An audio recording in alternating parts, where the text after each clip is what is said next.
Mathieu Granier, bonjour. Merci d'être avec nous. Bonjour Monsieur Bitoun, merci de m'accueillir sur ce studio. Avec grand plaisir. Alors vous êtes le directeur général des ventes d'Ishida France. Ishida est une entreprise japonaise de plus de 130 ans, je crois. C'est tout à fait ça. Une entreprise qui est donc aujourd'hui dirigée par la 5e génération de Monsieur Ishida. Chapeau. Une histoire, voilà, exactement, une histoire familiale qui dure et on va avoir la 6e génération qui commence dès cette année à travailler dans l'entreprise. Alors Ishida est une entreprise qui a démarré sa carrière dans le pesage et qui aujourd'hui produit quantité de machines dans différents domaines, de l'operculage, de l'emballage, du contrôle qualité et même de l'encaissage. Et aujourd'hui, vous avez souhaité parler avec nous de l'intégrité et de la disponibilité des données dans l'agroalimentaire. Tout à fait. En fait, on se rend compte que nos clients ont beaucoup d'informations. La problématique, en fait, est d'avoir le produit de contraste qui leur permet de ressortir l'information valable pour prendre leurs décisions quotidiennes. Parce que, effectivement, c'est vous-même qui le dites, je crois, c'est une expression qui m'a bien plu. On parle de l'iceberg de l'ignorance dans les entreprises. Alors, qu'est-ce que c'est que ça, l'iceberg de l'ignorance dans les entreprises? Alors, c'est pas de moi. C'est pas de vous, pardon. Non. C'est de Sidney Yoshida qui, en fait, a mis à jour un concept qui explique que 100% de l'information est détenue par les opérateurs, 76% par les superviseurs, et plus on avance, plus on arrive au top management qui n'a que 4% de l'information.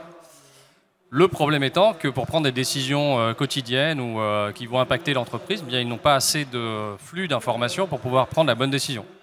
Et donc, alors vous, chez Ishida, que faites-vous pour faire fondre? Alors là, pour le coup, il est question de faire fondre un iceberg. Autant il faut protéger ceux du Grand Nord, mais l'iceberg de l'ignorance dans les entreprises, justement, qu'est-ce que vous, chez Ishida, vous faites pour le faire fondre? Alors, depuis novembre 2024, on a intégré en natif dans toutes nos machines un logiciel qui s'appelle Sentinel 5.0, dont l'objectif est justement d'être le révélateur de ce qui se passe sur la ligne, pour que le top management puisse, lui, avoir les données au même titre que les opérateurs qui vont connaître la problématique, mais qui n'auront peut-être pas l'envie, le temps ou la peur de les transmettre à la direction. Parce que jusqu'à présent, les données ne... Alors vous le disiez, donc là, c'est le principe de l'iceberg de l'ignorance, il y a seulement 4 ou 5% des données 4%. Qui remontent. Mais donc justement, comment vous allez-vous faire, grâce à Sentinel 5.0, pour que ces données remontent davantage et mieux jusqu'au top management? Qu'est-ce que c'est qu'une machine déjà? Oui. Première question qu'on pourrait poser, c'est effectivement, merci de poser la question. C'est moi qui suis censé poser les questions, mais tout à fait. Je me permets, mais en fait, une machine, c'est plein d'éléments mécaniques ensemble avec des capteurs. C'est ce qui permet à l'entreprise en fait, de réagir à la situation. Nous, on a notamment les peseuses associatives qui peuvent gérer un flux de matière sur la table de dispersion pour pouvoir prendre les bonnes décisions, comment alimenter et augmenter la cadence. Donc forcément, ces informations-là, elles ne sont pas uniquement dans la machine, mais elles peuvent ressortir comme étant des éléments pour expliquer une sous-performance ou une surperformance de la machine. Et ce qui pourrait demain être le cas avec un logiciel comme Sentinel 5.0, c'est une machine qui nous dit, bah voilà, on est proche des 10 derniers pourcents des nombres de cycles qu'on a le droit de faire. Qu'est-ce qu'on fait? Est-ce qu'on commande les pièces détachées? Est-ce qu'on attend et en fait, la machine ou le logiciel nous donnerait en fait le révélateur de ce qu'il faut prendre comme décision pour pouvoir augmenter en fait la performance et ne pas être en fait aller jusqu'à la casse, clairement. D'accord. Anticiper donc. Tout à fait. Et donc, ça c'est valable évidemment pour une machine, 2 machines, 3 machines, mais quand on est dans le cadre d'une ligne de production, est-ce qu'on peut avoir une vision globale, une supervision générale de la ligne? En fait, justement, on parle de supervision, et la supervision va être faite par ces logiciels-là qui vont, eux, donner de l'information sur nos machines. La chance qu'on a, c'est qu'on peut également récupérer l'information de machines concurrentes ou qui vont être adaptées à la suite de nos machines, par exemple un système de distribution, des choses comme ça. Et on va nourrir en fait toute la ligne d'information pour pouvoir avoir en fait un taux de service de la machine qui ne baisse pas et qu'on prenne les bonnes décisions. Parce qu'en fait, ce qui est critique pour nos clients, c'est ils ont des calculs de retour sur investissement et ils les font par rapport à un taux de service de la ligne. Oui, Sauf que si vous avez un taux de service qui est en dessous de l'attente, vous n'avez pas votre retour sur investissement, ou du moins il est plus long. Et alors, donc la principale qualité finalement de votre logiciel Sentinel 5.0, quelle est-elle? C'est la réactivité? Alors, est-ce qu'on est dans l'intelligence artificielle là ou pas du tout? En fait, alors on peut appeler ça intelligence artificielle, on peut appeler à la ça mode. algorithme. Oui, voilà, c'est ce que je vous avais un peu dit, c'est que pour moi, on a beaucoup d'algorithmes qui nous donnent des informations et qui vont en fait nous nourrir d'informations et qui vont nous les interpréter, donc en fait nous pré-mâcher l'information pour qu'on puisse prendre les bonnes décisions. Mais on n'est pas sur une décision de la machine qui commande elle-même ses pièces. Non, non. Alors peut-être que demain on y sera, mais aujourd'hui on n'en est pas là.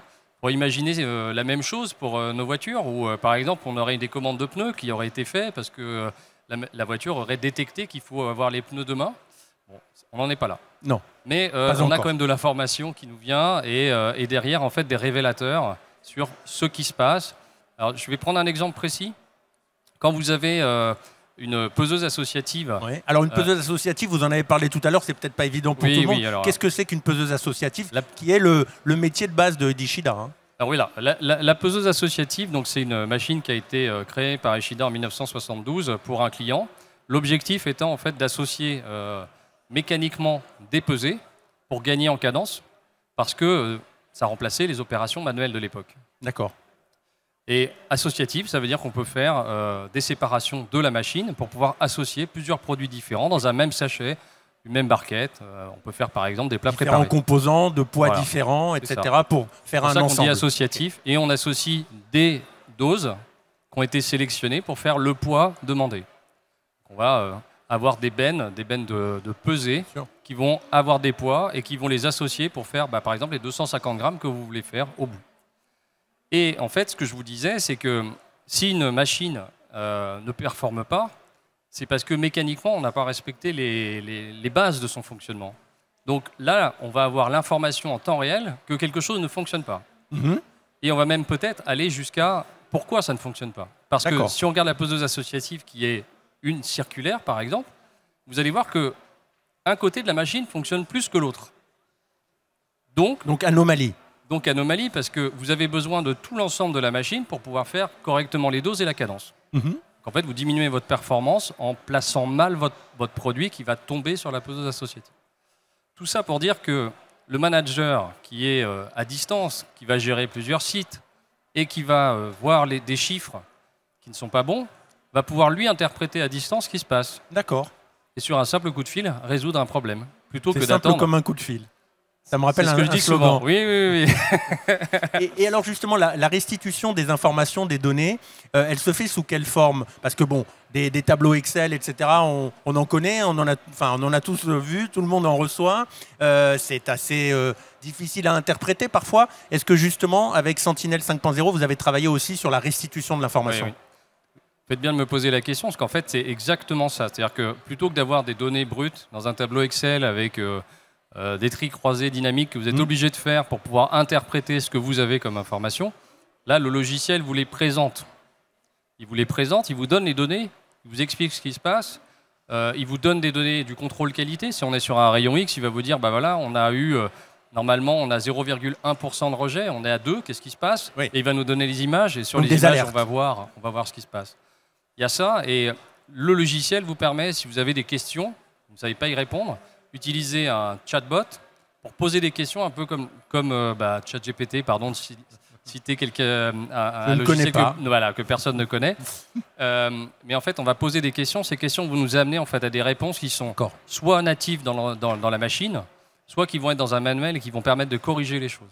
Ça veut dire qu'en fait, on va rendre les clients plus autonomes sur la solution et leurs décisions, plutôt que d'attendre la venue d'un technicien expert qui va mettre le coup de marteau où il faut et qui va débloquer la situation. Vous voyez, ça, c'était un peu ce qui se faisait il y a 50 ans. Et avec une immobilisation de la ligne de production en plus. C'est ça, avec en fait une machine qui va fonctionner ou mal fonctionner, mais pendant un temps plus ou moins long, suivant la disponibilité du technicien.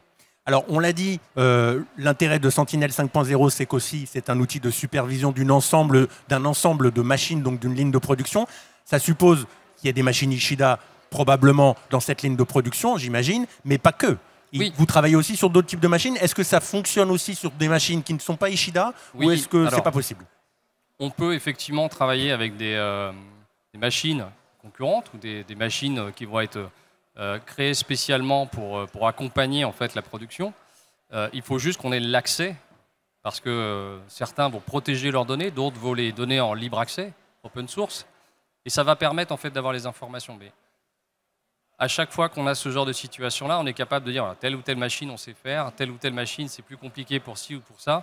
On a toujours des solutions, parce qu'en fait la supervision c'est quelque chose de très courant en fait. C'est juste l'interprétation et le logiciel qui va vous aider à créer les bons filtres pour avoir l'information correcte. Parce que vous avez besoin du révélateur. Sans le révélateur, vous ne voyez pas le problème. Super. Bon, donc, il y a toujours une solution, en fait. Bah, on essaye, oui. On essaye de toujours avoir une solution. Oui, tout à fait. Bon, Mathieu Granier, merci beaucoup pour cette vision de l'importance de la donnée, encore une fois. Et je vous souhaite un excellent salon. Merci beaucoup, M. Bitoun. Merci.